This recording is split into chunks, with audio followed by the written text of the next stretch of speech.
그럼 이 시간 오늘의 본문 말씀을 한번 찾아보기를 원합니다. 오늘의 본문 말씀은 창세기 39장 21절에서 창세기 40장 7절까지 말씀입니다.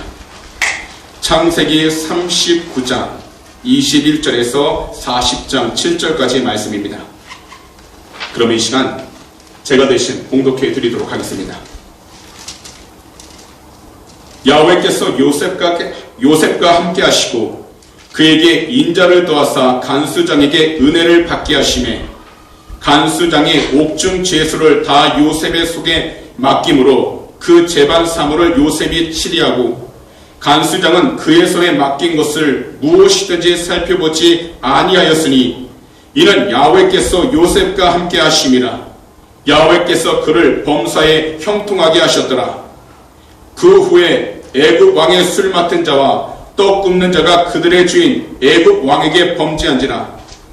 바로가 그 두 관원장 곧 술 맡은 관원장과 떡 굽는 관원장에게 노하여 그들을 친위대장의 집안에 있는 옥에 가두니 곧 요셉이 갇힌 곳이라. 친위대장이 요셉에게 그들을 수종들게 하며 요셉이 그들을 섬겼더라. 그들이 갇힌 지 여러 날이라. 옥에 갇힌 애굽 왕의 술 맡은 자와 떡 굽는 자 두 사람이 하룻밤에 꿈을 꾸니 각기 그 내용이 다르더라. 아침에 요셉이 들어가 보니 그들에게 근심의 빛이 있는지라. 요셉이 그 주인의 집에 자기와 함께 갇힌 바로의 신하들에게 묻되 어찌하여 오늘 당신들의 얼굴에 근심의 빛이 있나이까. 아멘. 그럼 이 시간요 우리 박정월 원로 목사님께서 나오셔서 말씀을 선포해 주실 텐데요, 먼저 이 시간요 이 예배를 위해서 그리고 목사님을 위해서 한번 기도하는 시간 갖기를 원합니다. 오늘도 이 자리에 성령님 함께하여 주시고 주님의 귀한 은혜가 넘쳐나게 달라고 다 함께 주일 장로 외치시며 통성으로 간절히 기도하도록 하겠습니다. 주여 하나님의 축복받고 감사합니다. 주시옵소서. 예수님의 귀한 말씀 우리 귀한 목사님을 보내주셔서 이 주일날 귀한 말씀을 듣게 하시고 완성되는 말씀을 통해 하나님의 뜻을 듣게 하시고 너무나 감사합니다. 아버지와 이 시간 먼저 하는 주일날 모든 집체들을 회개하는 거룩하신 주님의 보혈로 눈보다 는 예쁘게 씻어 주시고 모든 성도 하나님께서 이 자리에 찾아하여 주셔서 오직 예수 그리스도 이름 받은 신령하다 축복하여 주시옵소서. 하나님 세상 넘겨내고 힘들다고 오늘도 말씀을 선포하시는 귀한 목사님 머리에 기름 부어주셔서 하나님 놀라신 은혜가 넘쳐나게 하시고 마치 영광을 통해서 은혜를 부시는 감사합니다.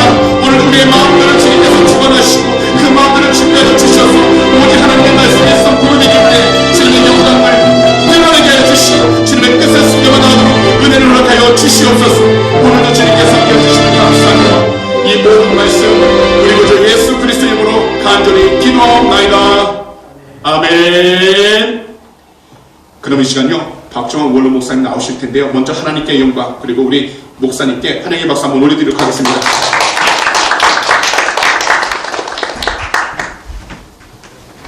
할렐루야.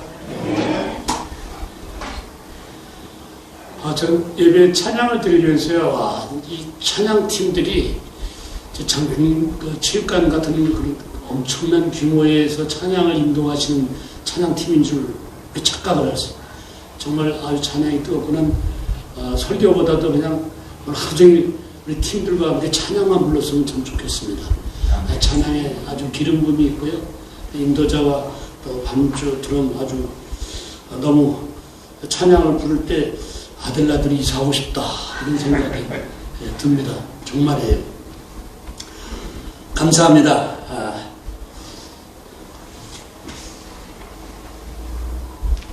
반갑습니다. 우리 서로 좌우분에게 좀 멀리 떨어져도 안 드시는데 이렇게 인사해 주세요. 참 멋있습니다. 이렇게 인사하십시오. 팩트와 관계없이 그렇게 립서비스라도 그렇게 해주시고요. 그 다음에 한 번 더 그분을 향해서 이렇게 말하세요. 당신의 멋있음이, 저를 따라하세요. 당신의 멋있음이 죄라면 그 다음에 이렇게 서로를 가리키면서 당신은 사형감입니다. 그냥 대놓고 당신 사형감입니다 그러면 기분 좋아할 사람 아무도 없을 텐데 앞에 어떤 수식어가 하나 딱 붙었더니 사형감이라고 하는데도 기분 나빠하는 사람이 없고 다 이렇게 IQ가 모자라는 사람처럼 같이 웃는 모습을 봅니다. 저는 그 인사를 가끔 나누는데 참 인사말에 참 메시지가 있더라고요. 그렇습니다. 우리 앞길에 내 힘으로 내가 살려고 애쓰는 것보다도 내 앞에 하나님이 나를 인도하시면, 그러면 우리의 삶이 아무리 뒤가 형편이 어렵고 힘들더라도 전능자 그분이 나를 인도하신다면 우리의 삶은 기가 막히게 멋지게 펼칠 수 있기 때문에 우리 항상 내 앞에 누가 나를 인도하는가, 이걸 한번 생각해 봐야 돼요. 뭐 내 인생 내가 살아야지, 내 의지, 내 결단, 내 실력, 물론 그것을 무시해서는 안 됩니다. 그러나 우리 믿는 사람들은 내 실력, 내 능력과 비교할 수 없는 엄청난 전능하신 하나님이 나를 돕겠다고 계속 약속하고 말씀하고 있는데 우리가 굳이 외면할 필요가 있겠는가 하는 생각을 해보게 됩니다. 저는 오늘 그래서 오늘 설교 제목을 삶의 문제는 성장을 위한 무슨 약이라고요? 약입니다. 이런 제목으로 함께 은혜를 나누고자 합니다. 여러분, 제가 늙은 목사가 와서 죄송해요. 사실 젊은 목사가 심화하는 목회 교회에는 또 젊은 목사가 와서 또 이렇게 다이나믹하게 나와야 되는데, 이렇게 가만히 제가 또 인생 살면서 보니까 젊은 늙은이가 있고요, 늙은 젊은이도 있어요. 이렇게 여러분 외형만 머리 흰 것만 보지 마시고 다음에 저를 부르시면 제가 머리에 염색을 하고 청바지 입고 그렇게 하겠습니다. 사실 누구나 살면서 경중은 사람 개인차가 있겠지만 문제라는 것을 한 번도 만나보지 않고 여기까지 온 사람은 아무도 없을 것입니다. 삶의 문제는 너나 할 것 없이 다 있게 마련입니다. 근데 우리가 자녀를 키우면 알겠지만 성장통이라는 게 있어요. 제가 1년 반, 한 2년가량 한국에 있다 왔는데 와봐서 내가 처음 느낀 거는 왜 애들이 이렇게 많이 커졌어요. 그냥 우리 어른들은 그냥 맨날 그 자리에 있는데 아이들 잘하는 아이들, 특히 중학교에서 고등학교 사이에 있는 아이들은 몰라보게 달라졌어요. 엄청나게 커졌고요. 어떤 애들은 쿠션까지 나가지고요. 근데 마스크를 써가지고 더 와도 못 알아보겠다고요. 와서 인사를 하는데 얘가 누구지? 몰라보니까 섭섭해하고도 상대방은.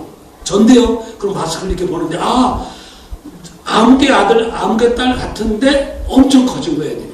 여기 와서 또 보니까 우리 목사님 애들도 그렇고 또 우리 동균이 그냥 지금 어렸을 때 나를 봐서 잘 모를 텐데 딱 첫 마디가 할아버지 목사님 나를 기억하시겠어요? 그럼. 그때 얼굴은 내가 봤는데 알지. 그랬더니 그럼 내 이름이 뭐예요? 테스트까지 하더라고요. 근데 이름 기억이 안 나는 거야. 그러니 얼마나 내가 당황되는지 죄진 것 같아가지고. 그래서 각별히 이번에 우리 집회하는 동안 동균이하고 제가 가까워졌습니다.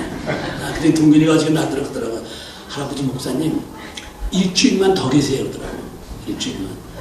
근데 참 아무도 집사들 그런 얘기 안 하는데 애가 더 있어달라고 그러니까요. 이게 은혜가 따로 없어요. 여러분, 은혜를 뭐 받으러 가는 게 아니에요. 하나님이 그냥 아이들을 통해서도 은혜를 주시고 여러 상황을 통해서 은혜를 주십니다. 제가 설교하기 전에 저 혼자 온 게 아니라 같이 온 분이 동행하신 분이 있어요. 동행하신 분이 김대근 안수집사님이라고 같이 몸이 좀 불편하신 모습으로 은혜의 자리에 함께 동행하고 따라오셨는데 저 뒤에 계십니다. 한번 그냥 고개만 들어서 뒤에 계시고 목사님, 집사님 손만 들어주세요. 손만 앉지 마, 일어나지 마시고 손만 들어주세요. 이렇게 손을 들으라니까 말이 안 나와요. 네. 제가 저 집사님을 잠깐 소개하면요, 저 집사님은 죽음의 문턱까지 문턱을 넘으려고 그랬어요. 넘으려고 했는데 그냥 하나님이 불쌍히 여기셔서 그런지 다시 끌어내서 삶을 연장시켜 주신 분입니다. 의사들 말해서 식물인간으로 이렇게 너무 장시간 있게 되면 위험하답니다. 40일 동안이나 거의 식물인간으로 있어서 양만 완전히 옷을 다 벗은 채로 알코올 소독을 몸에다 계속 2시간마다 한 번씩 욕창이 나니까 이렇게 굴려가면서 그렇게 하던 사람에서 영안실로 내려갈 뻔했던 사람인데 하나님이 불쌍히 해주시고 부인의 간절한 기도였는지 저도 기도를 했는데 가족 베개 백그라운드도 불교예요. 저분을 제가 신방을 갔는데 병원에 이제 포항에 병원에 있는 갔을 때 제가 내려가서 서울서 차를 타고 내려가서 병원을 들어가려고 가는데 글쎄 그 병원에 4층인가 5층 건물인데 엘리베이터를 딱 탔는데 엘리베이터 안에 여승이 한 분 계시더라고요. Do you know 여승? 여자 승려. 그분이 한 분 계세요. 저하고 딱 단둘이 엘리베이터 안에, 여러분 엘리베이터 안에 묘한 침묵 있잖아요. 그 어색한 침묵. 난 모르는 사람들이 엘리베이터에 있는데, 근데 호주 사람들은 하이, 그리고 뭐 이렇게 가볍게 인사하는데 한국 사람들이 인사를 하면 이상하게 봐요. 그래서 한국에서 몇 번 제가 당해가지고 그냥 모른 척으로 이게 습관이 되는데, 그냥 성경책을 옆에 띄고 있는데 엘리베이터 딱 타는데 여성이 한 분 계신데 인사를 직업의식이 발동되고 나도 모르게 갑자기 할렐루야 이랬어요. 그냥 뭐 할렐루야 그랬더니 이분도 이렇게 합장을 하시더라고요. 그때 3층에서 내렸는데 복도를 또 같이 내리더라고요. 같이 걸어갔어요. 근데 알고 보니까 저 집사님의 어머님이 그 지역의 절에 보살이셨어요. 그래서 이 여성님께서 저분을 신방을 오신 거예요. 우리 식으로 말하면. 나도 저분을 신방을 간 겁니다. 그러니까 환자 하나를 놓고 승려와 목사가 둘이 한 환자를 위해서 간 겁니다. 근데 불교 승려들은 그렇게 기도, 통성기도, 뭐 주여 삼장 이런 거 안 하더라고요. 가만히 어머님하고 얘기만 하시고 저는 기도로 왔기 때문에 기도를 하겠다고 양해를 구하고 기도를 해드렸죠. 그때 기도하다가 참 성령께서 감동을 많이 주셨어요. 어쩌다 이렇게 됐는가. 아주 건강한 사람이었거든요. 학교에서 씨름도 하고 그러신 분인데 건강하신 운동에 아주 기골이 장됐던 분인데 이렇게 누워서 시체같이 되어 있으니까 또 그 자매 부인 집사님이 뉴캐슬에서 유학을 와가지고 우리 교회에 다니던 자매거든요. 또 아주 뭐 가족 같은데 딸같이 그렇게 같이 관계를 맺었었는데 저런 모습을 그러니까 막 눈물이 나고 하나님 좀 살려주세요. 도와주세요. 뭐 그런 기도가 저절로 나와서 거기 다른 환자들도 있고 가족들도 와 있고 그랬었는데 그냥 막 저도 모르게 막 울고짖으며 기도했어요. 처음엔 눈치 좀 보다가 점잖게 좀 상식적으로 그 안에서 기도하다가 나도 모르게 기도의 줄이 잡히면서 그냥 주의를 의식을 안 하게 되니까 하나님께서 그때 그 간절한 기도를 불쌍히 여기시는 것 같아요. 하여튼 그리고 제가 듣기로는 갑자기 호전이 되면서 중환자실로 해서 이제 결국은 이제 나오게 됐습니다. 나오게 퇴원을 하게 됐는데 그러니까 가족들이 그냥 부인 집사님이 이거는 하나님이 행하신 일이다. 바로 박종환 목사님이 사역하는 멜번으로 가야 된다. 이래가지고 그냥 애 둘 데리고 나중에 장모님까지 왔어요. 그 다 이민 와서 지금 우리 교회에 섬기고 계십니다.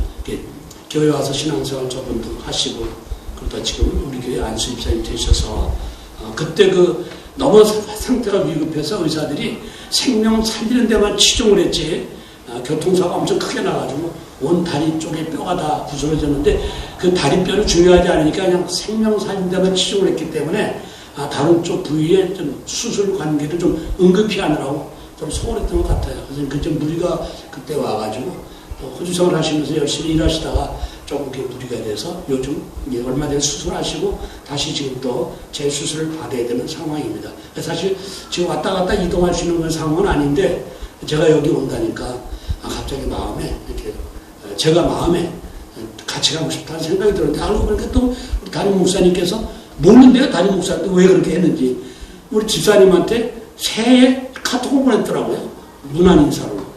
그러니까 우리 김 집사는 그랬는데 모르는 목사님이 이렇게 새해 문안 인사도 오고 그랬는데 갑자기 제가 아들애들 같이 안 가려냐고 딱 이렇게 얘기하니까 저 양반이 놀래가지고 이게 무슨 연고인가.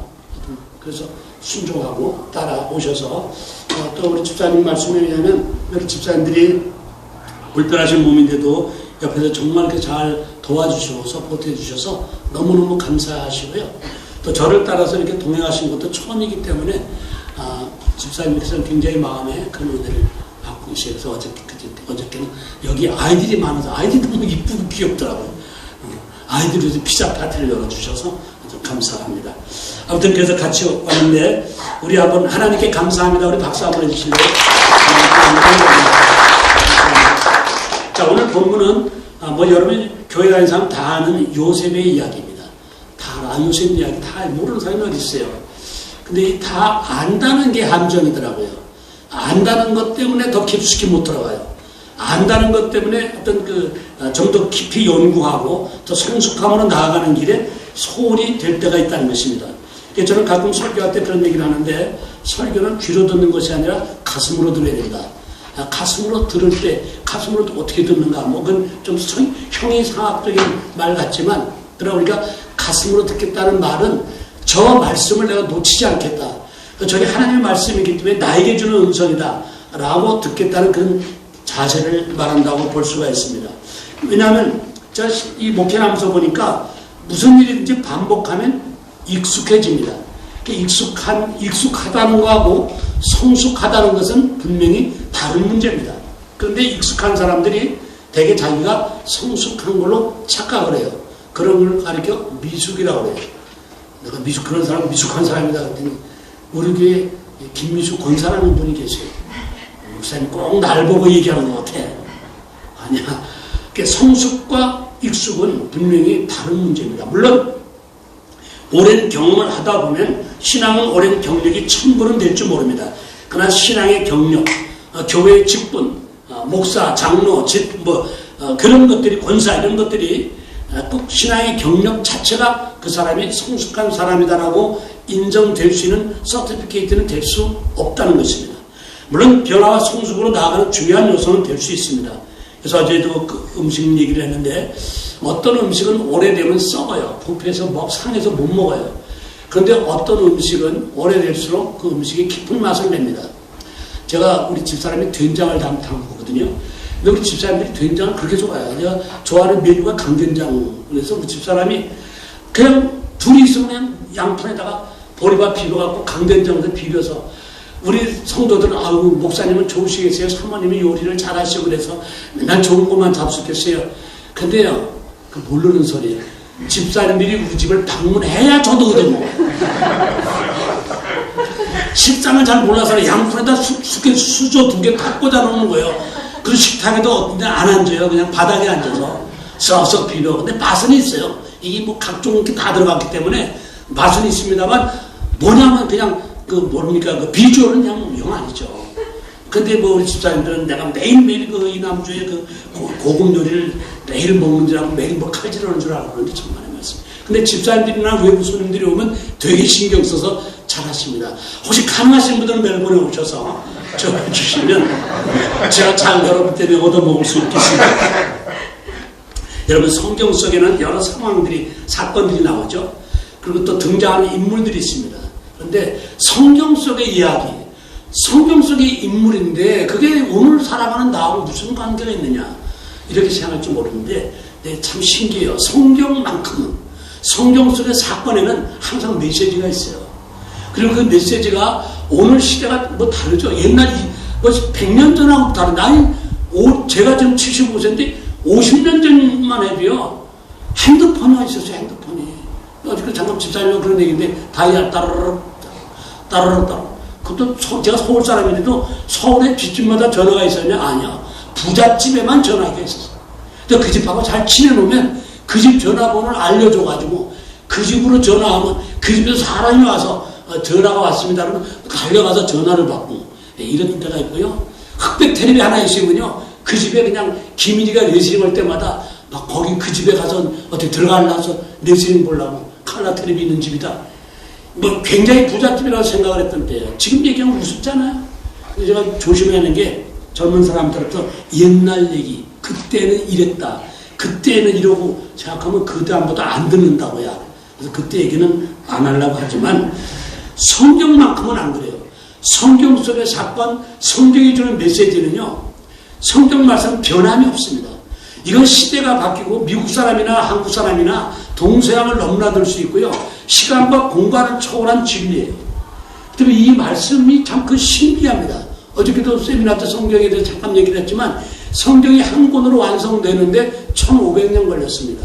1500년 걸렸다면 한 사람이 집필한 게 아니죠. 한 사람이 1500년 살 수 없잖아요.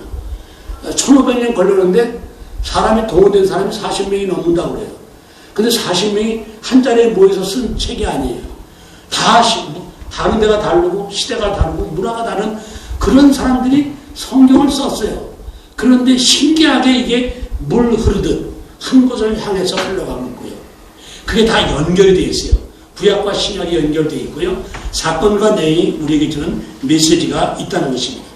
그래서 성경은 변함이 없습니다. 세상이 아무리 뒤죽박죽 바뀌어도 성경 말씀은 영원합니다. 그 주제가 뭐예요? 하나님이 우리를 사랑하신다는 것과 사랑하셔서 우리를 하나님의 자녀 만들기 위해서 독생하신 예수 그리스도를 우리 가운데 보내주셨고요. 이 땅에 3년 반 사역을 하셨어요. 어떤 사람이 3년 반 동안 있다 가셨다 또 죽었다 그러면요 2000년 된 사람이 3년 반 동안 잠깐 나타나다 좋은 말씀 하시고 갔는데 그게 뭐 오늘까지 영향력을 미칠 수 있습니까? 사람이 죽으면 일단 그 사람의 영향력은 점점 약화되게 돼 있어요. 근데 신기한 것은 하나님의 말씀, 성경의 말씀, 예수 그리스도라는 그 주인공은 시간이 그렇게 흐르는데도 지금도 사모하는 사람들 10년 가운데 계속 지금 기독교 인구가 이렇게 많고 우리는 이스라엘의 예수 그리스도라는 사람 만나본 적도 없는 사람을 지금 내가 이렇게 모여서 여기 이민까지 와서 지금 내가 한가해서 여기 앉아있는 거 아니잖아요. 다 할 일 있는 사람들인데 그 하나님을 찬송하고 어떤 때 그분이 주는 은혜로 말미암아 눈물 콧물 흘리고 은혜를 받고 하는 이런 게요. 이게 누가 인위적으로 만들어서 일어나는 사건이 될 수가 없다는 거죠. 하나님이기 때문에 전능자 하나님 성령의 역사라는 것입니다. 그래서 하나님이 저와 여러분을 지금도 변함없이 사랑하고 계시고 사랑하기 때문에 죄인된 우리를 그냥 놔둘 수가 없어서 독생자 아들 예수 그리스도를 우리 위해서 대신 죽게 하시고 그리고 지금은 예수님이 승천하셔서 지금은 성령을 보내주셨어요. 그 예수님이 승천하시기 전에 우리에게 뭐라고 말씀하셨냐면 내가 떠나는 것이 너희를 위해서 유익하다고 했어요. 그 말씀이 왜 있는가? 예수님이 우리 몸을 똑같이 입고 오셨기 때문에 예수님이 십자가에 고통받고 죽으셨기 때문에 예수님은 그때 계실 때는 이스라엘하고는 한정된 지역의 육신의 한계 속에 스스로 들어오셨기 때문에 그 땅을 돌아다니면서 복음을 전할 수밖에 없었어요. 능력은 행하셨지만 지역적인 한계가 있는 거예요. 그게 육신의 몸을 입고 있기 때문에 하나님의 아들 예수지만 어쩔 수 없었어요. 그런데 예수님이 내가 가는 게 승천하는 것이 너희들을 위해서 유리하다. 이것 가면은 나와 똑같은 성령 스피릿 홀리 스피릿을 보내주니 영은 영이기 때문에 육신이 없기 때문에 제한을 받지 않습니다. 시간과 공간을 초월할 수 있는 거예요. 그래서 누구든지 동시에 하나님의 은혜를 받을 수 있기 때문에 내가 가는 것이 낫다. 내가 이 성경 공부할 때 어떤 측면이 그러더라고요. 예수님이 승천하셨다면 승천이 한문으로 뜨지만 하늘로 올라갔다는 건데 하늘을 어디로 간 겁니까? 우주에 보니까 명왕성, 해왕성, 천왕성이 있는데 뭐 글로 갔다는 겁니까? 근데 그건 그렇게 해석하면 안 됩니다. 이 승천이라는 말은 시간과 공간의 한계 속에서 시간과 공간을 초월하는 세계로 들어갔다는 겁니다. 그러니까 사실은 엄밀하게 우리 인간에게는요, 우리는 시간 개념을 과거와 현재, 미래밖에 없습니다. 과거, 현재, 미래라고 하지만 지금 우리 현재에 와 있다고 하지만 현재 이렇게 제 말하는 순간 이게 시간적으로 과거가 되어버리는 거예요. 그러니까 우리 인간에게는 과거와 미래만 있어요. 엄밀하게 현재라는 말은 왜 붙잡을 수가 없어요. 그 찰나를. 근데 하나님은 안 그래요. 하나님은 과거도 없고 미래도 없고 현재만 계세요. 그렇기 때문에 이게 eternal life, 영원하다는 거예요. 하나님은 영원하세요. 하나님은 안 계신 적이 없었어요. 그렇기 때문에 바로 그 하나님이 오늘 우리 가운데 계십니다. 그래서 이제 우리에게 말씀하시는 건 오늘 요점은요, 요셉이 시련을 어려움을 당한 대표적인 인물 중 한 사람이에요. 그럼 왜 그를 어렵게 만들었을까? 요셉의 생애 가운데 왜 13년이라는 짧지 않은 시간 동안 계속 곤란한 상황을 계속 만들었을까? 하나님이 이놈의 새끼 너 맛 좀 봐라. 그렇게 하기 위해서 그렇게 요셉을 고생하는 그런 상황으로 몰아갔는가? 그렇지는 않습니다. 성경 속에 보면은 성경 속에 등장하는 인물들을 가만히 보세요. 아브라함, 모세, 다윗, 야곱, 바울, 룻, 요셉. 가만히 살피면 이 사람들 다 한결같이 물과 불을 통과한 경력들을 갖고 있습니다. 물론 시련을, 그런 어려운 일들을 좋아하는 사람은 아무도 없습니다. 왜냐하면 그런 상황을 만나게 되면 괜히 불안합니다. 그리고 그것 때문에 낙심이 됩니다. 어떤 사람은 인생의 늪으로 빠져버리고 자포자기하는 그런 사람도 있습니다. 그러나 우리가 잊지 말아야 될 것은 우리가 어떤 상황이 있든지 우리가 하나님을 믿는 사람들은 하나님이 그런 사람들을 예의주시하고 있고 그런 어려운 상황 속에서 어떻게 반응하는지를 계속 보고 계시다는 것입니다. 그러기 위해서 하나님은 쉬지 않고 일하고 계시다는 것입니다. 우리가 어떤 상황에도 쉬지 않고 하는 것이죠. 그건 숨 쉬는 일이잖아. 여러분 기분 나쁘도 숨 안 쉬는 사람 있어요? 기분 나쁘든 좋든 우리 호흡은 계속 하는 것처럼 하나님이 우리를 위해서 쉬지 않고 일하고 계십니다. 제가 언젠가 방콕에 관광차 뭐 이렇게 갔던 적이 있었는데 가이드가 이제 큰 무슨 절간 같은 데를 이제 우리를 데려가더라고요. 이랜드 데려가는데 거기 보니까 부처님께서 어마어마한 크신 부처님이 두루마치 이렇게 비스듬히 이렇게 누워있는데 아마 태국에 관광 가실 분들은 보신 적이 있을 거예요. 인터넷에서 보신 적이 있을지 모르겠어요. 뭐 한 10m쯤 되는 것 같아요. 만든 불상이. 근데 이 불상이 이렇게 두루마치 이렇게 있는데 그 가이드가 들어가기 전에 여러분 이러더라고요. 지금 여기는 아주 엄숙한 곳이고 부처님께서 이렇게 주무시고 계시기 때문에 지금 우리는 거기서 소리 내지 말라. 그 신발을 벗으라고 하더라고요. 그 신발을 벗고 소리도 안 내고 살살 이렇게 들어갔어요. 제가 거기서 나중에 그 버스를 타면서 그랬습니다. 저는 예수 믿는 사람인데 역시 예수님하고 부처님은 격이 다르네요. 우리가 믿는 예수님은 쉬지도 않고 졸지도 않고 주무시도 않고 우리를 돌보시는데 불교 부처님께서는 저렇게 쉬시고 주무시고 계시네요. 그래서 게임이 안 되는 그런 얘기를 했더니 사람 정말 또 듣고 보니까 그러네요. 그런 분들이 계셨어요. 여러분 그렇습니다. 제가 왜 이런 말씀드리냐면 우리는 살다 보면 때로는 내가 원하고 바라는 일과는 전혀 다른 쪽으로 일이 전개될 때가 있습니다. 그럴 때 힘들고 괴롭다고 생각하는 분이 계십니다. 근데 그럴 때도 우리가 멈추지 말아야 될 일이 하나 있습니다. 그건 바로 믿음의 근육을 계속 키우는 일. 이것만큼은 우리가 쉬지 말아야 돼요. 어떻게 믿음의 근육을 키우는가? 뭐 피지컬 컨디션을 뭐 우리가 아는 것처럼 뭐 운동을 해서 뭐 근육을 키운다고 하지만 이 영적 근육은 여러분 예배의 자리를 사모하는 겁니다. 기도가 있고 찬양이 있는 그것을 사모하는 것이에요. 저는 여러분들 예배를 이렇게 제가 여기 와서 찬양의 은혜를 담뿍 받고 찬양에 막 취하려고 그러는데 또 목사님 또 올라오셔서 사회를 딱 보시면 예배를 시작하니까 이 리듬이 글쎄 저는 이렇게 나이를 먹어도요 이 흐름이라는 게 있잖아요. 흐름. 찬양 그냥 계속 찬양만 하다 말았으면 좋겠다. 그러자 자 오늘은 찬양으로 끝내고 돌아갑니다. 그랬으면 더 좋겠다. 그런 생각을 해보겠는데 아무튼 여러분 우리가 인생의 진정한 승리는요 하나님 손 안에 있습니다. 개인이든 공동체든 국가도 마찬가지예요. 하나님 손에 붙들려 있고 그 하나님의 손을 인정하느냐 안 하느냐는 이거는 굉장히 엄격한 어마어마한 차이가 됩니다. 오늘 저는 요셉을 통해서 우리가 삶의 문제는 성장을 위한 바로 그 과정이야. 보약이라는데 그러면 어떤 사람이 그렇게 생각하는가? 제가 사우디에서 한번 차를 타고 가다 차가 뒤집어진 적이 있었어요. 그래가지고 뭐 차가 몇 바퀴 굴렀는데 그때 또 마침 테니스 치러 간다고 테니스복을 하얀 위아래를 복을 입었는데 테니스 치고 나서 바닷가에서 고기를 잡아서 회를 먹기로 했기 때문에 이 초고추장을 이만큼 큰 병에 담아 갖고 왔어요. 근데 차가 굴르면서 초고추장이 엎어진 거야. 근데 같이 간 사람들은 그냥 평상복을 입어서 모르는데 저만 하얀 그 트리밍 테니스복을 입었기 때문에 그 초고추장이 다 나만 뒤집어 쓴 거예요. 차가 굴러가지고 옆에 지나가던 차가 서가지고 유리창을 막 깨면서 이제 우리를 끄집어내는데 제가 중환자인 줄 알았어요. 제가 그냥 초고추장을 뒤집어 썼으니까 나를 막 끄집어내는데 병원을 날 데려갔는데 저는 하나도 안 다쳤어요. 신기하게. 하나도 안 다쳤는데 의사가 여기저기 찔러보더라고. 손목 빼죽한 바늘인지 뭔지 팍팍 찔러더라고. 찔러보고 그래 아픈지 아프다고 그랬더니 의사 말이 그런 말 하더라고. 아파요? 아프다. 그랬더니 아픔은 다행이다. 다시 말해서 이 척추신경이 마비되거나 신경이 어떤 뭘 받으면 감각이 없답니다. 근데 내가 감각이 있는 거 보니까 당신은 금방 완쾌될 수 있는 제일 큰 문제가 없다.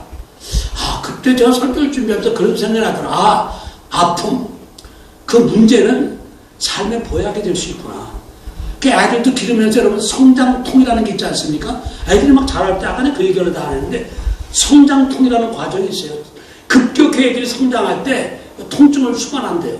그걸 성장통이라고 의학적 용어가 있던데 하여튼 간에 이 요셉은 예상치 못한 사건 이런 상황을 만났을 때 이 성장을 위한 사람들은 이 보약의 문제를 보약이라고 생각하는 사람은요, 갑자기 뜻밖의 사건을 만나면 그 해석을 일반 사람들은 아이도 재수 못하네 이게 아니라 그 해석을 하나님의 말씀에서 해석을 찾는 사람입니다.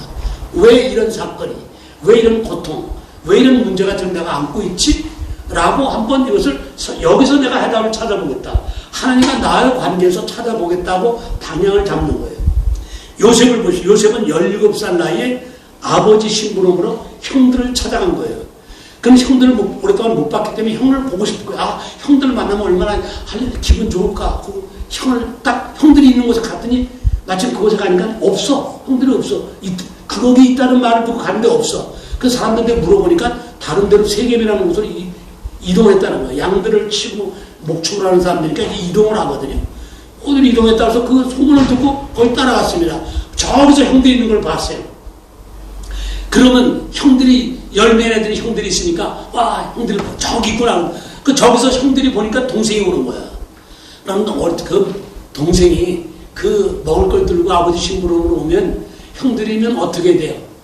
동생하고 포옹하고 끓 끓여야 되는데 저놈의 자식 우리가 잘못할 때마다 아버지한테 일러 바치고 저 꿈쟁이 저놈의 자식 죽여버리자. 이래가지고 요셉을 갑자기 마른 웅덩에다 집어던져. 그 중동 지방 그쪽에는 강물량이 없기 때문에 물을 귀하는 게 늘 귀해요. 그래서 비가 올 때 저장하기 위해서 여기저기 웅덩이를 많이 파놨답니다. 굉장히 깊은 웅덩이죠. 거기에 집어넣은 거예요. 자, 그렇다면 요셉이 그 17살 나이 형들을 보러 갔다가 다른 사람도 아닌 그 형들이 자기를 웅덩이에다 집어 던졌을 때 얼마나 충격을 받았을까. 나중에 창세기 그 끝장에 가보니까 형제들이 애굽의 총리 앞에서 막 정탐꾼이라고 니놈을 쓰게 됐거든요. 사실 정탐꾼이 아니죠. 그리고 요셉은 자기 형들인 줄 알아봤지만 이 형들은 자기 동생이 그렇게 웅덩이에 집어넣었던 동생이 지금 총리가 돼서 있는 줄은 꿈에도 몰랐던 거죠. 그러니까 자기들 말로 막 하는데 요셉은 형들이 얘기하는 걸 다 알아듣는데 형들이 생각할 때는 저 애굽에 있는 총리는 우리나라 말을 못 알아듣는 줄 알고 형제들끼리 막 얘기하는 거야. 야, 우리가 이 스파이로 몰린 걸 이제 죽게 된 건 옛날 우리 우리가 동생이 살려달라고 애걸했을 때 우리가 그 무시했던 그 죄를 지금 받는구나. 이런 말을 하는 대화가 나옵니다. 그걸 보면 요셉이 부정에 빠지자마자 형들한테 막 형들 살려주세요. 애걸했던 것 같아요. 애걸했던 거를 무시한 거죠. 자, 그런 것을 볼 때 얼마나 놀랐을까 그런 생각을 해봐요. 그런데 나중에 맏형이 제안을 하죠. 야, 그래도 우리 동생인데 뭐 죽을 것까지 했겠느냐. 그러니 그냥 노예를 팔아버리자. 그래서 은 20냥에 그 장사꾼들한테 노예를 팔아버립니다. 근데 요셉이 어떤 아입니까? 요셉이 아버지 야곱으로부터 형제들 중에서 특별히 사랑을 받았어요. 그래서 채색 옷을 입혔다고 해서 아버지 야곱이. 물론 아버지도 편애한 건 잘못이죠. 근데 그렇게 아버지의 사랑을 받던 애가 노예라고 하는 신분으로 그 신분이 그냥 급전직한 거예요. 우리 박근혜 대통령이 자리에 있다 갑자기 감옥으로 들어갔을 때 그 차이가 일반 도둑놈들이 죄 짓고 놀다가 까불다가 조폭들이 감옥에 들어가는 거는 뭐 좀 그것도 어렵지만 또 큰 차이 아니잖아요. 대통령이라는 최고의 그 높은 자리에 있던 양반이 하루아침에 감옥에 들어간다. 이건 어마어마한 차이가 되지 않겠어요? 요셉이 그렇게 됐을 때 참 얼마나 그가 놀래고 충격을 받고 힘들었을까요? 여러분, 노예는요, 그냥 노예라고 말하지 마세요. 노예는요, 그건 일종의 짐승과 우리가 사용하는 연장입니다. 도구, 툴이에요. 그래서 노예는 병들면 주인이 그냥 내버립니다. 병원에 데려가는 게 아니에요. 그냥 죽게 내버려도 돼요. 그리고 아니면 시장에다 싸게 팔아요. 내다. 그 시장에 나가면 노예 시장이 따로 있습니다. 그 노예 시장에 가면 그 사람인데 사람같이 생긴 연장이야, 말하자면. 목에다 이렇게 나는 얼마, 이렇게 가격 써붙이고 지나간 사람을 들여다보고, 그렇게 흥정하는 그런 사람이 노예입니다. 그런데 그 요셉이 노예로 신분이 바뀌었습니다. 그런데 예상치 않은 상황이죠. 예상치 않은 전혀 예기치 않던 어려움을 당했을 때, 그때 얼마나 힘들었을까. 여러분, 그럴 때, 우리도 한번 생각을 해. 우리는 그렇게까지는 아니지만, 왜 내 인생이 이렇게 꼬이지? 내가 이 호주 아들레이드까지 와서 이렇게 살아가는데 왜 이렇게 내 뜻대로 되는 게 없을까? 뭐 이런 생각을 할 때도 있습니다. 왜 내 기도는 응답이 없을까? 여러분 그럴 때 해답을 상식선에서 혹은 이성적으로만 풀려고 할 것이 아니라 말씀 속에서 내가 기도하면서 찾다 보면 전에 깨닫지 못했던 일들에 대한 해석이 될 때가 있다는 것입니다. 그래서 시편 42편 5절에는 내 영혼아 네가 어찌하여 낙심하며 어찌하여 내 속에서 불안해하노 하나님께 소망을 두라. 하나님이 너를 도와주실 것이다. 그런 말씀이 시편에 기록되어 있습니다. 또 에레미야서 29장 11절에 보니까 너희를 향한 나의 생각이 있다. 이게 하나님의 말씀이 너희가 누굴까요? 하나님을 믿고 예배자리에 나오는 우리 모두를 총칭하는 거예요. 너희를 향한 나의 생각, 하나님의 생각이 있다. 그건 뭐냐? 너에게 재앙을 주려는 것이 아니라 너에게 희망을 주고 미래의 꿈을 이루어 주기 위한 것이다. 그렇게 하나님이 말씀하고 있다는 것입니다. 그렇기 때문에 하나님은 지금도 여전히 성경 속에서 하나님의 말씀을 액면 그대로 믿는 믿음의 사람을 찾고 있다는 것입니다. 요셉에게는 그런 믿음이 있었습니다. 요셉은 17살 되기 전에 하나님이 2번의 꿈을 주셨지 않습니까? 그 꿈에 보면 해와 달이 자기에게 절하는 꿈을 꿨어요. 2번째는 또 형들의 곡식단들이 자기 곡식단에게 절하는 꿈을 꿨어요.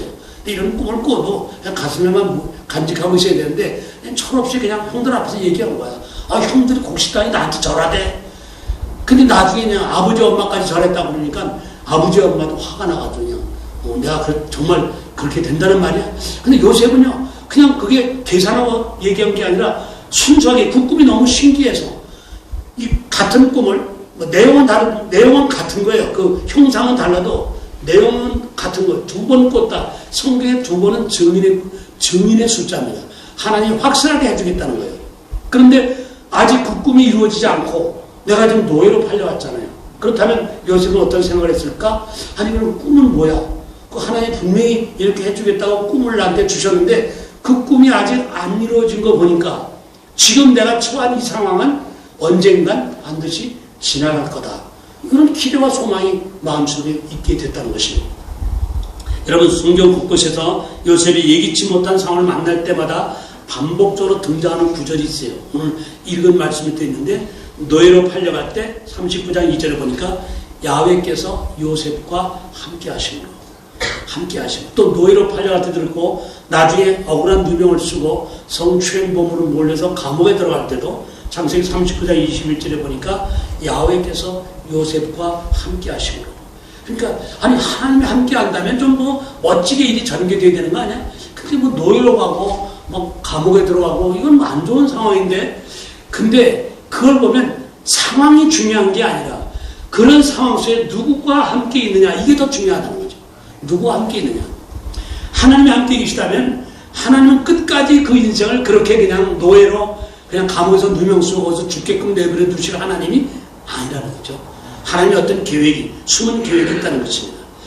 심지어 다른 사람 눈에 보기에도 요셉은 하나님이 함께 하시는 사람이었다는 것을 다른 사람이 알았다는 거예요.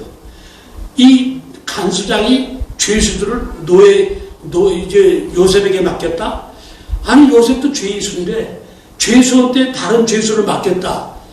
이건 괜히 맡긴 게 아니죠. 간수장이 딱 보니까 저 친구는 뭔가 달라.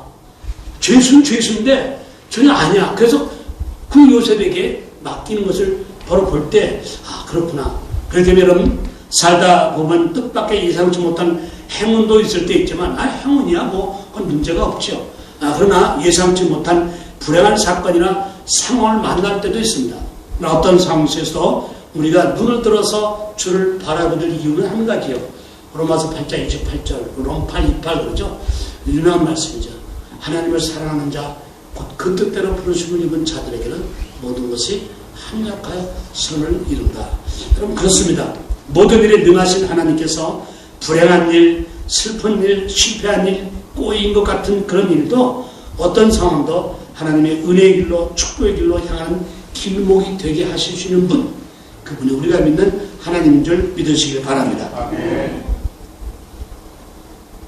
그 다음에 어떤 사람이 문제를 삶의 보약으로 알고 인정하느냐. 이 주위에 어려운 처지에 있는 사람들을 돌아볼 줄 아는 눈을 가진 사람, 이런 사람이 하나님께서 그런 인생을 아름답게 바꾸어 주십니다. 사실 우리는 내 형편이 바쁘면 나도 지금 내 코가 석자인데, 내 코가 석자라니까, 내가 동남아 선교지에 가다가 우리 한국 언어를 배우는 열풍을 가진 사람들이 꽤 많이 만나요. 한국어를 배우고 있다는. 근데 그분들이 하는 나한테 질문하더라고요. 무슨 질문이냐니까, 한국말을 배우는데 어려운 게 몇 가지가 있대요. 뭐냐니까, 예를 들어 내 코가 석자다 그러는데, 아니 아무리 커도 코가 석자가 됩니까? 그래요. 그래서 자기는 그게 이해가 안 된다는 거고, 또 한 가지는 손주들이 이제 머리 지방에 살다가 명절 때 할머니 할아버지를 만나러 왔어요. 근데 할아버지 할머니 너무 반가우니까 막 신발도 안 신고 막 쓰레받고 막 튀어나오면서 하는 말이, 아이고 이게 누구냐? 그래. 아 이게 누구인데 자기가 볼 때는 분명히 아는 사이였대. 아는 사이인데 누구냐고 물어보더라 이거야. 왜 그러는지 모르겠다. 그분이 기억력이 나빠서 그런 거냐, 머리가 나빠서 그런 거냐, 애들이 몰라보게 바꿔줘서 변해서 그런 거냐. 그렇게, 근데 우리는 그런 의문점 한 번도 안 갔잖아요. 근데 우리나라 말을 배우는, 언어를 배우는 사람들, 다른 나라의 사람들이 볼 때는 그게 이해가 안 되는 거야. 내 코가 석자다. 아무리 커도, 우리 코가 석자나 되면, 석자는 한자가 30.3cm인데 거의 1m 된다는 얘기인데, 그런 코가 어디 있느냐. 과장법이다. 이 얘기를 했는데, 그러면 왜 다 아는 손주들인데? 하고 분명히 아는 사이거든. 이게 누구냐고 묻느냐. 그래서 그게 이제 일종의 감탄사다. 우리는. 아, 이게 어렵다는 거. 오, 와우. 아, 이렇게 영어로 하면 쉬운데, 뭐 그렇게 그냥 아는 사람은 누구냐고 물어보고 그러냐고. 그런데 오늘 여기 창세기 4장 4절에 보니까 친위대장이 요셉에게 그들을 수종들게 하며, 누구를 수종들게 하는 거예요? 술 관원장과 떡 맡은 관원장을 보필하도록. 그 사람들은 사실 감옥에 들어왔지만 조금 전만 해도 높은 직위에 있던 사람들이에요. 술 맡은 관원장, 뭐 떡 맡은 관원장 하니까 뭐야? 그 뭐 떡방 안에 일하는 사람들 데려온 거야? 그게 아니고요. 옛날에는 왕을 독살하는 일들이 종종 있었답니다. 그러니까 왕이 음식을 먹고 술 한잔 드시기 전에 그것을 먼저 테스트해보는, 우리는 말하면 경호실장쯤 되는 거예요. 굉장히 그분 왕의 신변을 측근해서 보호하는 사람입니다. 그러니까 신뢰를 하는 사람이지 뭐 아무나 그런 자리에 있겠어요? 굉장히 높은 관직이 있는 사람입니다. 근데 그 사람이 어떤 일인지 모르지만 하여튼 감옥에 두 사람이 들어오게 되는 거예요. 자, 그래서 그 사람들을 간수장이 요셉 보고 너 이 사람들 좀 수종을 들어라, 그렇게 명령을 했습니다. 물론 명령이 있었기 때문에 했지만, 그러나 간수장이 볼 때 요셉은 그런 다른 사람들을 돌볼 수 있는 능력과 마음을 가진 사람이라는 것을 알았다는 거죠. 사실 섬긴다, 헌신한다 이러면 대부분 아이고 내 형편이 좀 돼야 교회 일 때 내가 좀 형편이 좀 안정이 돼야 내 교회를 하죠. 이웃을 돌아보는 것도 내 형편이 좀 돼야 돌아보지 않겠습니까? 물론 그게 상식성에서는 맞는 말 같습니다. 그러나 사실은 제가 살아보면서 보니까 마음의 문제일 때가 더 많습니다. 부자라고 해서 다 가난한 사람 돕지 않아요. 가난하다고 해서 또 나 이웃을 돌아보지 못한다, 그런 사람도 아니더라. 가난함에도 불구하고 이웃을 돌아보는, 마음적으로 돌아보는 사람이 있고요. 부자도요, 일전 한 번 이웃을 돌아보지 않는 그런 사람도 있는 것을 보게 되는 것입니다. 제가 그 집사람이 암 때문에 수술하는 바람에 암 병원을 이제 갑자기 들락날락거리는 일들을 많이 하게 되는데, 보니까 그 말기암 환우들을 돌보는 호스피스 병동 같은 데 보면요, 그 병을 앓다가 나은 사람들이 거기 자원에서 봉사하는 사람들이 있고요. 어떤 사람은 지금 자기도 좀 암을 앓고 있어요. 암을 앓고 있는데도 불구하고 자원에서 투병 중에 있는 사람들을 섬기는 분들을 본 적이 있습니다. 그렇기 때문에 남을 섬기고 이웃을 돌아본다는 것은 내 형편과 보다도 마음의 문제일 때가 더 많은 것을 볼 수 있습니다. 요셉은 그랬습니다. 술 맡은 관원장, 떡 맡은 관원장을 섬겼을 뿐 아니라 그들의 근심 걱정에 사로잡혀 있는 그런 사람의 얼굴을 볼 줄 아는 눈이 있었다는 것입니다. 눈이 있었습니다. 요즘처럼 서로 교회 코로나 때문에 어려운데 교회들 와서 오래간만에 만났을 때 서로 어떻게 사십니까? 서로 격려하고 위로하는 것은 교회 공동체를 반드시 꼭 있어야 될 그런 서로의 그 펠로우십입니다. 서로 다 어렵잖아요. 우리나라도 아니고 호주 땅까지 와서 정말 호주에 한국에서 해보지도 않던 일들을 하는 그런 사람도 많거든요. 자, 그런데 서로 와서 격려해주고 위로하는 얼마나 귀하고 중요한 일인지 모릅니다. 그런데 창세기 40장 6절에 보니까 아침에 요셉이 감옥에서 이제 이쪽 방으로 들어가 보니까 그 잡혀들어온 두 관원장 얼굴에 근심의 빛이 있었더라 그랬어요. 근심의 빛이 있었다. 이건 뭐냐면 요셉의 눈은요, 주위에 자기가 만나는 사람들은 얼굴 표정 딱 보면서 이 사람이 염려거리가 있고 근심거리가 있구나, 그걸 알아보는 눈이 있었다는 겁니다. 뭐 요셉이 어디 점쟁이가, 관상쟁이가 됐다, 그런 말이 아닌 것입니다. 그건 바로 나 삶에 맺고 있는 이웃들에 대한 관심 있는 사람이었습니다. 여러분, 그래서 묻습니다. 오늘 당신들의 얼굴에 왜 근심빛이 있나이까? 이렇게 묻는 것을 봅니다. 우리는 수많은 사람들을 사실 살아가면서 만납니다. 스쳐 지나갑니다. 그러나 그들의 마음속에 있는 근심, 슬픔, 한을 꿰뚫어보는 눈을 가진 사람은 그렇게 많지 않습니다. 나 살기 바쁘다. 나 살기 바쁜데 그렇습니다. 참 그게 얼마나 중요한지 모릅니다. 제가 그 2007년도 1월 10일 날 신문을 보니까 어떤 한 무명인이 죽었어요. 지방신문에 조그맣게 한 무명인이 죽었다고 부고장이 나와요. 호주 신문에도 보면 가끔 누구 죽었다는 부고가 날 때가 있는데, 이 사람이 레리 슈트였다는 사람입니다. 이 사람이 죽었는데 뭐 이름도 없는 유명 인사도 아니에요. 그런데 그 사람 장례식에 행렬이 그냥 얼마나 사람이 많이 줄을 서는지 몰라요. 이게 무슨 일인가 하고 신문 기자가 추적을 해보니까 그 사건이 있었지. 그 사람이 26년 동안, 죽기 전까지 26년 동안 매년 12월만 되면 일정한 기부금을 그 자선단체에다 기부했답니다. 그리고 노숙자들을 섬겨주라고, 목적은 노숙자들 섬기대 쓰라고 돈을 12월만 되면 그렇게 기부를 하던 사람이에요. 그래서 그 사람이 기부한 금액을 도움받은 사람들이 이렇게 많은 거예요. 그 사람이 죽었다는 말을 듣고 그냥 장례식에 참석하겠다고 그렇게 줄을 서서 사람들이 몰려오게 되었다는 것입니다. 그런데 나중에 그 기자가 추적을 해보니까 이게 어떻게 그런 일이 시작됐는가 하니까 이 사람이 사업을 하다가 사업이 망했어요. 그래서 나중에 이 사람이 노숙자가 된 거예요. 레리 슈튜어트가 노숙자가 됐는데 너무 배가 고픈 거예요. 그 어느 식당에 그냥 무작정 들어간 거예요. 돈은 없어요. 지갑도 빈 지갑이에요. 그런데 그냥 에라 시컷 먹어나 보자. 그리고 음식을 시켜서 잘 먹은 거예요. 잘 먹고 카운터에 가서 갑자기 이런 거예요. 빈 지갑 끊는지 막 이러고 돈을 찾는 쇼를 한 거예요. 돈을 잃어버렸다 이게야. 근데 카운터에 사람들이 돈 내놓고 기다리고 있고. 근데 저 멀찌감치서 식당 주인이 그걸 본 겁니다. 그 모습을. 어느 타임 같으면 이 사람 무슨 소리야? 돈 내고 돈 내! 막 이럴 줄 몰라요. 근데 그 식당 주인은 카운터에 오더니 이렇게 카운터에서 이렇게 엎여. 그들이 선생님 잃어버린 20불이 여기 떨어져 있네요. 그리고 20불을 그 사람에게 레리 슈튜어트에 준 거예요. 이게 당신이 여기 흘렸네요. 어떻게 여러분 이해가 되시겠습니까? 상황이? 사실은 그 사람 돈 없었어요. 근데 이 식당 주인이 그 사람의 입장을 순식간에 배려한 거예요. 그리고 자기 주머니에서 빼가지고 20불을 여기 선생님이 흘린 돈이 여기 있었네요. 레리 슈튜어트가 그 돈으로 밥값을 치르면서 마음에 큰 울림이 온 거예요. 울림이. 그리고 그때부터 그날 이후 이 사람이 열심히 일을 해서 결국은 그 회사가 다시 일어나게 되고, 그리고 그걸 이게 자기 잊지 못하고 매년 12월만 자기가 헤맸던 그 12월 밥 그냥 얻어먹던 그 시절 그날만 오면 그 기부금을 했다는 것입니다. 그래서 많은 사람들이 혜택받은 사람들이 장례식에 참석하게 되는 그런 계기가 되었다는 것입니다. 여러분, 한자의 사자성어에 역지사지라는 말이 있습니다. 산에 가면 나무, 바위, 이끼, 이게 아무 서로 관계없는 것 같아도요, 다 서로 연관이 되어 있어요. 연관이. 나무는 바로 있기 때문에 뿌리에 잘 내릴 수 있고요.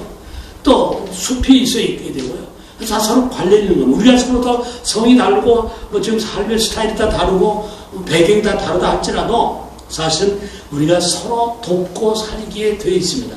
인간 하나님이 그렇게 사는 것을 원합니다. 공동체에 각기 다른 사람들이 있어요. 얼굴이 다른 듯이 배경도 다르고 성격도 다르고 재능도 은사도 다 다릅니다. 그러니까 하나님이 왜 한 사람을 다 몰아주지 않고 다르게 했는가? 저는요, 음악에 재능이 없어요. 이상해요. 하여튼, 노력해도 안 돼요. 색소폰을 사놓은 지 15년 됐어요. 우리 주일이 아버님이 추천해가지고, 제가 샀는데, 그 산 지가 아마 참 부끄럽지만 한 15년 넘은 것 같아요. 근데 내가 시작을 했더니, 우리 교회 색소폰 팀들이 구성됐어요. 지금 코로나 때문에 중단됐는데, 매주 월요일마다 모여서 연습을 해요. 근데 이분들 실력이 일취월장이에요. 그래서 지금 내가 못 따라가요. 그러니까 저번에 연습할 때마다 저 목사님은요, 저 혼자 조방에 가서요, 도레미파솔라에서 500번 연습하세요. 그래요. 그러니까 자기들은 좀 같이 진도를 나갈 수가 없는 거예요. 내 진도에 맞출 수 없잖아요. 자기들 젊은 사람들 막 일취월장 막 성장하는데. 그러니까 난 맨날 또 독방에 가서 혼자 그냥 도레미파솔라 했다 보니까 또 그 실증 나더라고. 못하겠더라고, 지루해서. 그 집사님이 얘기했기 때문에 저 순종을 했습니다. 막 다른 집사들이 놀래가지고, 이 사람이 군악대 출신인데, 이게 막, 목사님이지만 죄송합니다. 제 말을 들으셔야 됩니다. 도레미파솔라에서 500번 하고 오세요. 이게 민망하지만, 저 사람 다 주위 사람들이, 예, 알았습니다. 빨리 들어가서 속으로, 눈 올리기지만, 말은 말인 걸 어떻게 해요? 그래서 뭐 혼자 연습을 했는데, 근데 안 늘어. 우리 아들이 내가 연습하는 걸 보고 카톡에다 이상도 하다. 왜 우리 아버지는 안 늘지? 이렇게 야지하는 것 같아요. 그래서 그만둘까? 지금 하여튼 생각 중입니다. 그래서 누가 열심히 잘하는 사람이 있으면 그 사람에게 남겨주는 것이 이게 참 좋은 게 아니라 이게 또 한두 푼짜리가 아닌데 하여튼 연습을 해야겠다 생각을 해봅니다. 자, 엉뚱한 얘기를 했는데요. 여러분 우리 아들의 순복을 성도님들도요. 가끔씩 서로 얼굴에 뭐 묻었나 이거 살피라는 것이 아니라 지금 우리 성도들 중에 누가 어려움 가운데 있는가, 어떤 문제가 있지 않은가, 이렇게 한번 이웃들에 대한 사랑의 마음을 관심을 가지고 돌아보는, 서로를 돌아보고 서로를 격려해 주면서 집사님 뭐 힘든 일이 있어 보이는데, 형제님 자매님 뭐 좀 어려운 일이 있어 보이는데 괜찮아요? 내가 뭐 도와줄 일은 없을까요? 이렇게 서로 한번 격려해 주고 위로해 주는 말은요, 그 본인들에게 엄청난 힘이 되고 위로가 되는 것을 볼 수 있습니다. 사람은 사실 말 한마디에 용기를 얻게 되기도 하고요. 잘못된 말 한마디에 상처를 받고 돌아서는 그런 일도 비일비재한 것입니다. 그래서 어떤 교회 공동체가 건강한 공동체인가, 서로를 돌아보면서 서로 격려해 주는 사람이 많은 곳, 위로해 주고 서로 손잡아 주고 중보해 주는 바로 그런 교회가 건강한 교회 공동체예요. 어떤 사람은 우리 교회로, 목사님 우리 교회는요 말이요, CEO가 몇 명이 되고 국회의원이 몇 명이고요, 뭐 교회 자랑을 엄청나게 합니다. 물론 그렇다고 해서 그 교회가 건강하지 못하다 그렇게 말할 수는 없지만, 그러니까 성경이 말하는 건강한 교회의 정의는 아닙니다. 건강한 교회는 서로를 돌아보며 은사를 서로 쉐어하고 그리고 함께 협력해서 서로 돕고 살아가는 그런 공동체가 건강한 공동체가 된다는 것입니다. 왜 그렇게 합니까? 이유는 우리는 예수 안에서 하나고 예수 안에서 한 가족이기 때문에 그렇습니다. 제가 해외 나가서 설교할 때 영어를 잘 아직 완숙하지 못해서 영어 설교를 해야 되면서 영어 설교할 때마다 제가 늘 강조하는 말이 We are one, we are family. 그 말에 이상하게 그 임팩트가 있더라고요. 다들 동남아 쪽은 우리보다 가난하고 어렵잖아요. 근데 그런 분들에게 우리가 얼굴 생김은 달라도 even if we are different culture, 뭐 different style, 뭐 different 많지만 그러나 we are one, we are family in Christ. 이러면요 그 말씀이 이상하게 강한 그 임팩트가 돼가지고요, 저 부자 나라 한국에서 온 목사님이 우리 보러 하나래, 우리 가족이래. 이게 그분들이고요 진짜 엄청난 힘이 되더라고요. 그래서 이걸 좀 자주 써먹어야겠구나 해서 몇 주 전인가 우리 교회 창립 때 우리 담임 목사님 날로 설교를 하나 해서 제가 설교 제목을 영어로 그냥 썼어요. We are one, we are family. 목사님이 갑자기 그 영어를 또 제목을 썼나. 근데 뭐 그 정도 영어시면 다들 뭐 아는 거고 그렇긴 한데, 제가 경험적으로는 그 언어가 굉장히 힘이 되더라고요. 그래서 우리가 누구 신방을 할 때나 어떤 어려운 환자를 돌아볼 때나 우리 어려운 이웃을 좀 이렇게 서로 의무리하고 중보해 주거나 도와줄 때 왜 이렇게 합니까 나한테? 그럴 때 우리가 we are one, we are family in Christ. 그러면요 외국 분들이 굉장히 그 말에 감동을 먹게 되더라는 것입니다. 그렇습니다. 우리는 진짜 주 안에서 가족입니다. 가족이라는 건 굉장히 가족이 그립지 않아요? 가족. 우리는 예수 안에서 한 가족입니다. 그 다음 마지막으로 어떤 사람이 삶의 문제를 보약으로 생각합니까? 하나님의 때를 기다릴 줄 아는 사람이에요. 하나님의 때. 이 모든 일에는 제가 살아보니까 그래요. 이제 제 나이를 먹게 되니까 인생에 대해서 감히 뭔가 조금 말할 수 있는 자격이 있어요. 사랑하는 성도 여러분들은 안 늙어봤잖아. 나는 젊어봤잖아요. 이건 나이 큰 어드밴티지요. 난 젊어봤기 때문에 젊은이들 앞에서 늙은이로서 내가 젊은 시절에 얘기를 할 수 있는 거예요. 그런데 지나고 보니까 모든 일에는 하나님이 정하신 시기와 때가 있습니다. 전도 3장에 보니까 범사에 기한이 있고 범사에 다 때가 있나니 그랬습니다. 인간이 다 알 수 없는 하나님의 시간표가 있다는 것입니다. 여기 보니까 요셉이 그 두 관원장들에게 꿈을 해석해 주죠. 그러면서 그 관원장에게 당신이 내 꿈대로 해석대로 잘 돼서 복직을 하게 되면 왕한테 가서 나의 억울한 사연을 좀 얘기 좀 해줘서 나를 이 감옥에서 좀 나가게 해주세요.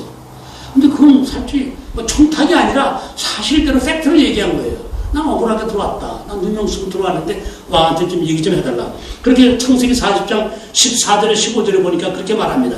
당신이 잘 되거든 나를 생각하고 내게 은혜를 베풀어서 내 사정을 바로에게 아래서 이 집에서 나를 건져주소서. 나는 히브리 땅에서 끌려온 자여 여기서도 옥에 갇힐 일을 행하지 아니했다. 정직한 진술입니다. 그런데 성경을 보니까 안타깝게도 그 술 맡은 관원장이 나가갖고 까맣게 잊어버립니다. 그 사실을. 그리고 2년 동안 요셉은 그 사람이 나간 뒤부터 이번 주에는 소식이 오겠지. 내일이나 어제나 내일이나 뭘 얼마나 기다렸을까요? 일주일 기다렸어요. 한 달을 기다렸어요. 1년을 기다렸어요. 포기할 만하죠. 끝났구나. 나는 잊어버렸구나. 근데 성경에도 보니까 술 맡은 관원장이 요셉을 기억하지 못하고 그를 잊었더라. 그렇다면 그 관원장이 정말 기억력이 없는 치매가 걸린 사람이었을까? 그 사람이 그런 지위에 오른 사람인 거 보면 이 사람은 총명한 사람이고 기억력이 있는 사람이에요. 그런 의리부동한 사람입니까? 그것도 아닐 거예요. 하나님께서 강권적으로 그 사람에게 기억나지 않게 하신 것이 분명하다는 거죠. 왜? 하나님의 때, 하나님의 시간표가 아직 안 되기 때문에 그죠. 인생길에는 꼭 내가 기대하는 시간, 원하는 타이밍에 내가 기대하는 결과가 나오지 않을 때가 있습니다. 제 경험을 했습니다. 이틀 동안 집회하면서 그런 얘기, 제 얘기 잠깐 했습니다만 영주권을 받는 게 그렇게 남들은 그 시간 딱딱딱 받았는데 나는 그게 안 되더라고요. 하여튼 이리 치고 저리 치고 해서 결국은 굉장히 11년 후에 영주권을 받았어요. 그 안에 참 많은 고생을 했는데 돌아보니까 하나님이 신기하게도 우리 애들 저와 집사람 병원 신세 한 번도 짓지 않냐도록 병원 신세 지면 뽀록도 나고 그냥 또 돈도 많이 들어가고 그랬는데 그런 걸 하나님이 다 주위에서 알게 보니 커버해 주시고 그냥 필요한 광야 생활에 훈련만 하게 하신 거예요. 광야 생활을 내가 겪었기 때문에 영주권 없는 사람, 우리 교회는 영주권 초고소로 나오는 교회입니다. 오늘 3개월 만에 영주권 막 나오고 진짜 하나님께서 그런 일들을 하게끔 또 유능한 변호사들이 교회에 막 들어오고 그래서 뭐 그냥 순적히 그런 일을 하게끔 그렇게 됐더라고요.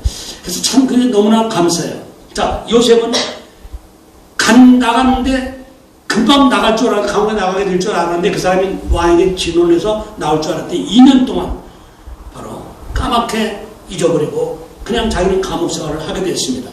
그때 요셉이 무슨 생각을 했을까? 그 사람 참 의리부동한 사람이다. 정말 나쁜 사람이네. 이러고 원망하고 불평했더라면 어쩌면 요셉의 인생은 안 바뀌었을지도 몰라요. 근데 요셉은 끝까지 붙들고 있는 게 있었어요. 그건 하나님이 내게 2번씩이나 확인시켜주는 꿈, 비전, 여기에 대한 확신이 있었어요. 그래서 그걸 기다렸던 겁니다. 그랬더니 결국은 그 2년 후에 꿈을 통해서 요셉이 다시 요 총리의 자리에 앉게 되는 그런 일들이 펼쳐지지 않습니까? 그러므로 여러분, 예수 안에서 꿈과 비전이 확실한 사람은 현재 내가 겪고 있는 어려운 일이나 고통, 시련의 문제는 그 상황이 나의 인생의 종착역은 아니다 라는 확신이 있기 때문에 낙심하지 않고 절망하지 말아야 된다는 것입니다. 요셉은 우리가 아는 것처럼 13년의 어려운 시절을 끝나고 결국은 해피엔딩으로 그 인생이 마무리되게 됩니다. 저는 그 하나님이 어제나 우리나 영원토록 동일하신 저와 여러분이 믿는 우리들의 좋으신 하나님인 것을 믿으시기 바랍니다. 그 말씀을 마무리하면서요. 동굴과 터널의 차이를 설명하려고 해요. 여러분 동굴 아시죠? 터널도 아시죠? 사실 뭐 이제 보니까 터널을 지나갈 때 그냥 조명을 너무 화려하게 하고 뭐 멋진 터널이 많지만 그런 엄밀하게 조명이 없다면은 터널이나 동굴은 다 공통점은 어둡다는 겁니다. 어두운데 동굴은 들어갈수록 어두워. 터널은 어때요? 길고 짧은 차이는 있지만 터널은 반드시 끝날 때가 있는 거예요. 끝나면 환한 그 동굴 밖으로 나올 때가 있다는 것입니다. 길이냐 짧으냐 차이만 있을 뿐입니다. 우리 주님께서는 어렵고 힘든 이 팬데믹 시간 속에서도 믿음으로 살려고 애를 쓰고 힘쓰는 여러분들에게 지금 비록 어렵고 힘든 시간이 있지만 이건 터널이지 동굴이 아닙니다.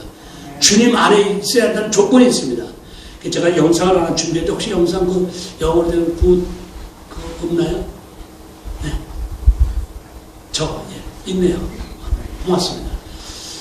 내가 저 영상을 어디서 봤냐면 하노이에 갔다가 여행사를 이제 비행기 티켓 때문에 여행사를 갔는데 여행사 가니까 저게 액자로서 걸려있더라고요.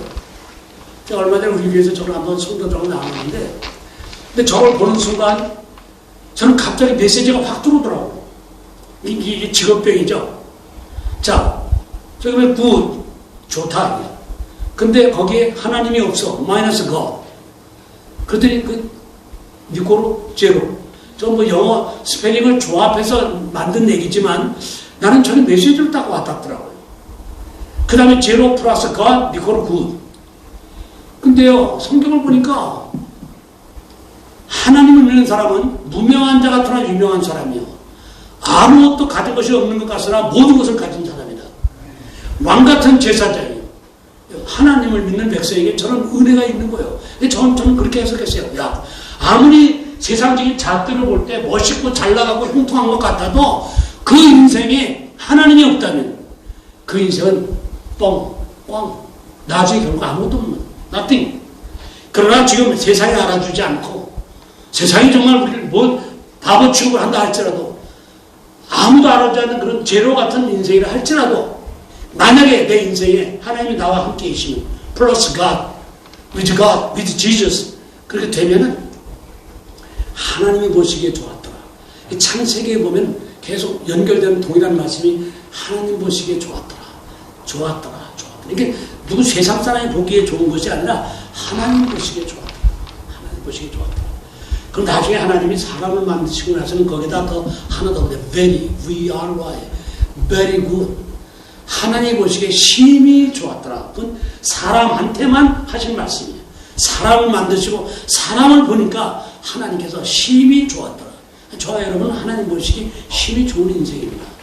그런데 그거 안 듣겠어 뭐 외면한다? 외면하면 그 인생은 하나님이 책임져 줄 수가 없습니다. 하나님은 우리를 로봇으로 만들 수가 그런 실력이 없어서 로봇으로 안 만든 게 아니에요. 우리 하나님 말 한마디만 다 죽어! 나 믿어! 그렇게 하셔 명령하면 그대로 다 그냥 꼼짝 믿게 할 수 있는 능력이 그분에게 있어요. 그러나 우리를 정말 사랑하기 때문에 그런 선택권, 그 최종 그 선택은 우리에게 있어. 미국 영화 The Balls in Your Court. 그렇게 우리에게 맡긴 거예요. 이 우리를 사랑하기 때문에 정말 맡긴 거예요. 그러니까 여러분 선택은 우리에게 주신 거예요. 사실 굉장히 우리 하나님은 도박을 하신 거예요. 위험한 도박이죠. 그러나 우리를 너무 사랑하시기 때문에 강제적으로 로봇식으로 만들지 아니하시고 우리 자유를 가지고 우리 하나님을 선택할래 안 할래 너한테 맡기겠다. 그리고 하나님은 얼마나 조마조마하실까요? 너희가 네 멋대로 살면 너 끝이야. 제로야. 나하고 같이 내 손 잡고 살아야 돼. 그래야 우리 인생이 내가 너를 책임져 줄 수 있고 너를 보호할 수 있어. 능력이 없어서가 아니라 이건 하나님의 질서요. 하나님이 만드신 하나의 공식이기 때문에 하나님이 그 공식 안에 들어오기를 원하시기 때문에 주 예수를 믿으라. 그러면 너와 내 집이 구원을 얻겠다. 약속하신 것입니다. 그리고 약속하는 것을 우리 인간은 때로는 못 지킬 때가 많아요. 그러나 우리 하나님은 당신이 말씀하시는 그 약속은 이 땅이 꺼지고 하늘이 무너져도 절대로 어기지 않습니다. 우리 하나님은 약속의 말씀을 개란케 해주십니다. 그 하나님을 믿고 예수 안에서 승리하는 여러분들 되시기를 우리 한 사람 한 사람 아들의 성도들이 되시기를 예수님의 이름으로 축원을 드립니다. 우리 한번 제가 기도하겠습니다. 여러분 가슴에 손을 얹어 주시기를 부탁드립니다. 우리 예상하지 못한 이런 인생길 가운데 만날 때가 참 많습니다. 우리 저와 동행하신 우리 김 집사님도 어느 날 젊은 시절 이렇게 열심히 건장하던 사람이 갑자기 그 대형 교통사고를 만나서 저렇게 식물인간이 되어질 줄은 꿈에도 몰랐을 것입니다. 그건 예상하지 않았던 일들입니다. 그리고 또 불행한 일입니다. 그러나 그런 상황 속에서 하나님을 의지하는 사람이 있고요. 또 하나님과 관계없이 살아가는 사람도 있을 수 있습니다. 그건 나의 선택입니다. 오늘 우리 안에도 똑같은 일을 안 할지라도 예상치 못한 일을 만날 때가 있습니다. 그런데 그때마다 하나님을 굳게 신뢰하는 하나님의 사람이 될 때 하나님이 그 인생을 돌아보실 것입니다. 우리의 삶이 바쁘지만 우리 주위 사람들을 한번 돌아보면서 어떻게 잘 지내십니까? 건강은 어떠십니까? 서로 격려하고 위로하는 말을 같이 계속해서 나누고 서로 격려하고 위로하는 우리 아들네들 순복음교회 성도들 되시길 바랍니다. 그리고 내일이 뜻대로 안 된다 할지라도 여러분 하나님의 때가 아닌 줄을 믿고 그냥 기다리십시오. 믿음으로 기다리시되 그냥 가만히 팔짱 끼고 기다리는 것은 하나님이 원하는 모습은 아닙니다.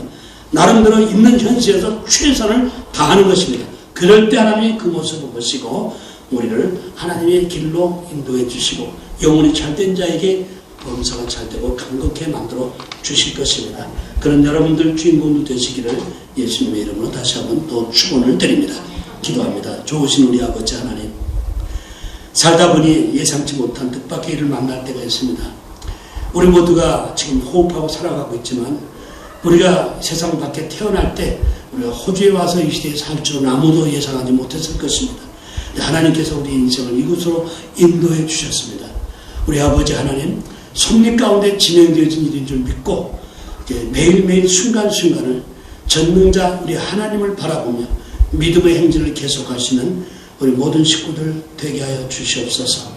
우리 교회를 이끌어가는 주의 조에게 하나님의 시대와 흐름에 따라 아름다운 지혜, 또 순발력에는 영감을 주셔서 아버지 교회를 아름답게 하나님 뜻대로 인도해 나갈 수 있는 능력을 더하게 하여 주시고 또 함께 동역하는 우리 지체들에게도 우리 하나님의 은혜를 더하게 해주셔서 영혼이 먼저 잘되는 일에 몰입하고 주력할 줄 아는 지혜로운 귀백성들 되게 하여 주셔서 하나님의 뜻을 이루는 통로로 쓰임받는 귀한 자녀들 모두 되게 하여 주옵소서. 여러 가지 꿈과 비전들이 있을 것입니다. 우리 하나님 가장 먼저는 그 꿈을 이루게 하시는 주체가 하나님인 줄 믿고 성경 속에서 해답을 찾는 지혜를 주시고 하나님 말씀 안에서 순종하며 살아가는 우리 모두 되게 하여 주시옵소서. 우리를 사랑하시는